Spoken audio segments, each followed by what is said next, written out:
Well, yesterday the RBA increased rates by 25 basis points to 3.1%. And we think they're going to keep doing that.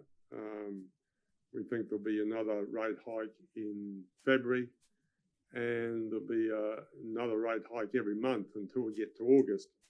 And by that time, the Australian cash rate will be 495 basis points. Now that's where we think it will stop, even though that will be lower than where we think the Fed funds rate is going to be at that time.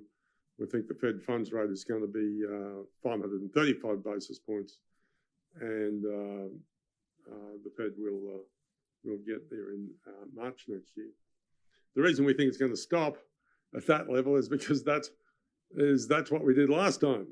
We've enjoying a resources boom and a current account surplus in Australia, but we did this before. We did this before with the previous resources boom having its major economic impact in 2011. And back in 2011, the Australian cash rate reached a peak of 4.75%, 475 basis points. And when we get to 485 basis points, I think that's as close as we can measurably get to where we were last time. So that's why I think my best judgment suggests that that's where we're going to stop. Why are we going up to that level? Well, it's because inflation is so high. The RBA told us, or Mr. Philip Lowe, PhD, told us yesterday that we expect inflation to be 8% by the end of this year, but he thinks it'll peak there. It'll start to roll over and fall over the coming year. He believes, and he believes it will fall to 3% by the end of 2024, and that's really important for where I get to at the end of this piece. Now, what's really good about the outlook that they provide is that they think that the Australian economy will definitely not go into recession next year or the year after, but will continue to grow by an average growth rate of 1.5%. That's a lot smaller than the growth rate I expect of 2%, but our ability to continue to grow in circumstances where other countries don't is really because we have a bipartisan skilled migration program. So we can keep employment growing, and we can keep the economy growing without having to slow it down and knock over inflation without having to slow it down to that zero level because of that migration program. So as long as we can keep skilled migrants coming into our economy in that circumstance, even though the situation is unemployment is relatively low, we can keep the economy growing, and that's important.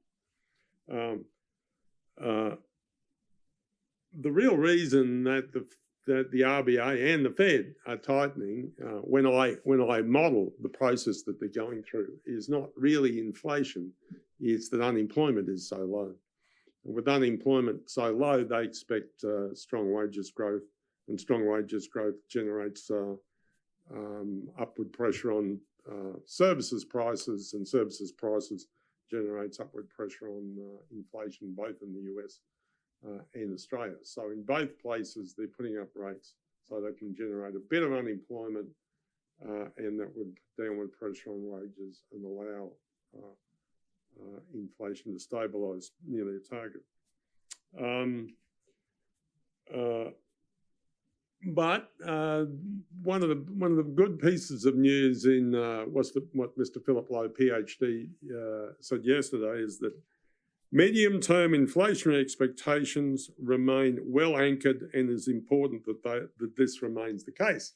You bet it is, because it's those medium-term inflationary expectations that generates the view of the bond market. And if the market believes that inflation will peak at the end of the year and then fall next year and the year after, what we'll have and we'll be able to achieve is a sustainable bond rally, I think we're flirting with a bond rally now, but I don't believe it's sustainable. But I think when we get into the situation where rates have got to their peak, both in the US and Australia next year, we'll be able to generate a sustainable bond rally based on the view that inflation is falling, and that ability to maintain those low inflation expectations is very important for that bond rally and very important for the recovery of the US equities market, but as an Australian equities market as we go through next year and the year after.